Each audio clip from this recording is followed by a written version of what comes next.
It's too bad there isn't a great way to manage all of your games in one easy solution. Oh wait, there is.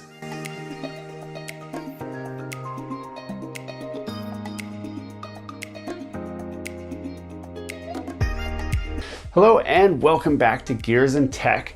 We have a solution today for a problem that many of us have, and that is I've got a lot of games. Now, swapping these games can be a pain in the butt. Keeping track of them can be a pain in the butt. And especially if you have like small kids, you don't want to be swapping games in and out of your Switch console all the time, potentially wearing out the port. But is there a better way? Well, I've been reviewing products such as the MigSwitch on this channel for a while. We're still waiting for our demo unit to show up, which is kind of unfortunate because that might be the right solution.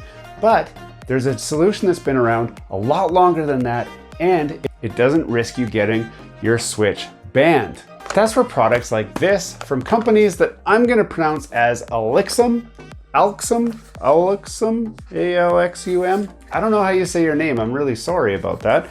But this is a device that may solve some of the problem of Switch game disorganization. What is this? This is a Switch accessory Switch game card reader.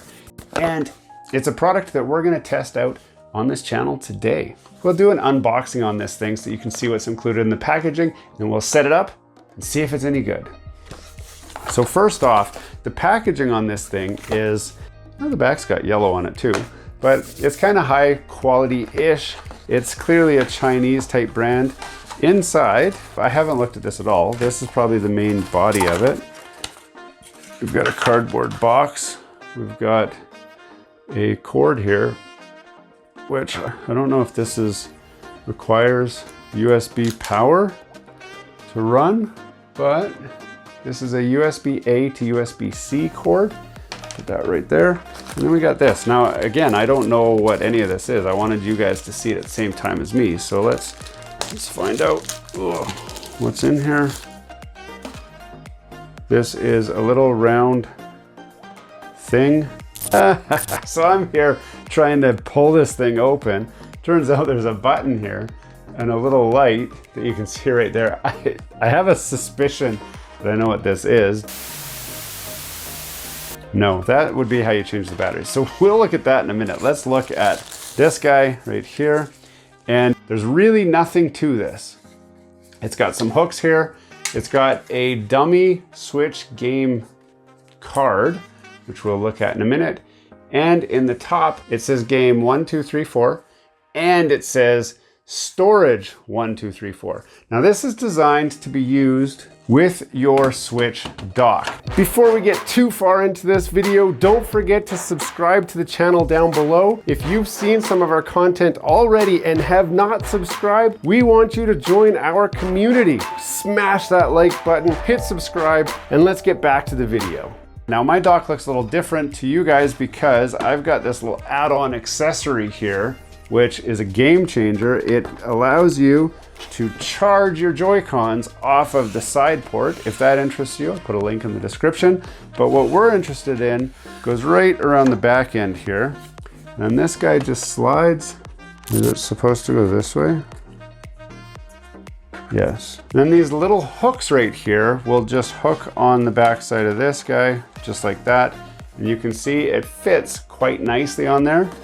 And then when we bring this around to the front, oh, we should do the connection too. So the USB-C port is in the back there. So if we go like this, plug in the USB-C, and then if you want, you can use the USB-C port in the back here so that we can have a little bit of cable management, and then go like that. Now we've got our cable management done. We can bring it back around to the front. And what we want to look at here, we're going to put our controllers back on. So you drop the Switch onto the dock. Now, it was a great idea, but I'm going to show you what I'm dealing with here. So this isn't going to be everyone's problem, but for me, I've got the Hori Split Pad Pro controllers, and these controllers have these tabs on here so that when it lies down, it kind of holds your Switch up. And these are hitting the top of this. So when I stick this in, I can't actually dock this the whole way. So I'm gonna have to take my Hori controller off, my other Hori controller off, and then we'll try using my regular Switch controllers. So now we are in the regular Switch mode that most of you guys are probably in all the time anyway. And we'll turn this around one last time and move this over there. This time, we're gonna drop this into here like this. And then we can open up the game card slot. And this should plug right into the top there. And now we're in full retro mode, exactly what we're looking for. To do this next part of the video, I'm going to feed this through a capture card. It's behind me so that I can see what's going on, but my editor is going to do some really impressive editing skills here where you're going to see the screen of the Switch from the direct feed while I'm here talking. We're not going to focus on that too much, but I need to see that so that I know what's going on. So we can now stick in 4 games that we want into the game slot. So I'm going to stick 1 game into game slot 1.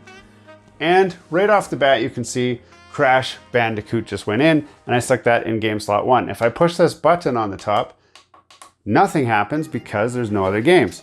So there we go. We stick Rayman in, and it automatically switches to Rayman. I still have Crash Bandicoot in, and if I only wanted those 2 games in, all I gotta do is push this button on the top, and it'll switch to Crash Bandicoot. I don't have to keep swapping the game. It's just Crash Bandicoot or Rayman.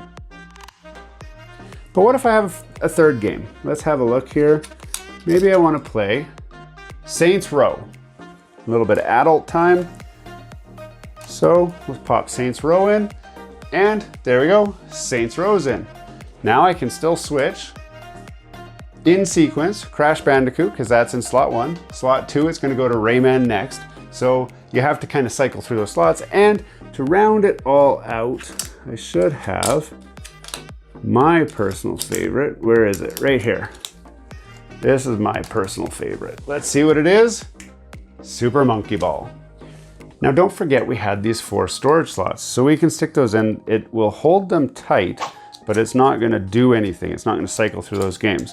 So you can have up to 8 total games tucked away in this convenient, handy storage system. When I turn this around from the front, it looks like just a regular Switch. The button on the top is easily accessible, and if this is hooked up to your entertainment system, to your regular TV, it's real easy to switch between the games that you want. It does take a second for the game to load, but it'll switch games and then they will play just fine.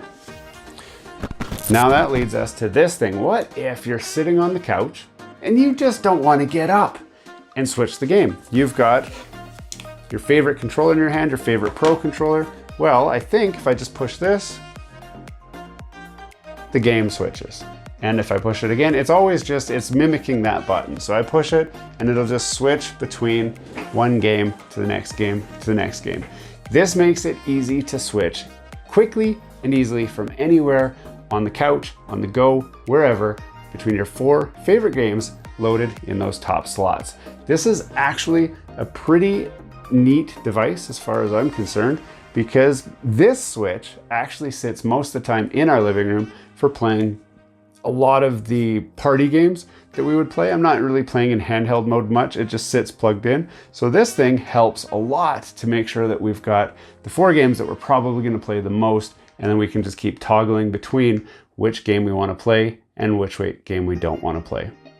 Now a device like this is actually pretty inexpensive, and as I said, there is nothing fishy or funny going on here. So you don't run the risk of being banned like you do with some of those other multi-card products that are starting to hit the market now. This guy is simply just swapping between which port is active and which game is in that active port. So Nintendo doesn't care. You don't need a hacked Switch to do this. You can do this with any Switch that you want. Now, one thing I don't know, and it's too bad that I only got one of these, what if you stacked them? What if I put one card and then I put 4 more of these into those slots? Could I swap between 16 games? I think it might work. But that's a question for another day. If you guys want to see that in action, let me know. I will try to find a few more of these things and do that test. But if you're looking for one, I will put a link in the description down below. You can check them out down there. Hey, thanks for watching all the way to the end of this video. We hope you enjoy the content in this video, and we'd love to have you come back. Consider subscribing to the channel if you haven't already. And for those subscribers who are looking for that extra special thing that you can do to support this channel, consider joining our members group. That's where we're building this community, the Gears and Tech community, where we can all enjoy content together.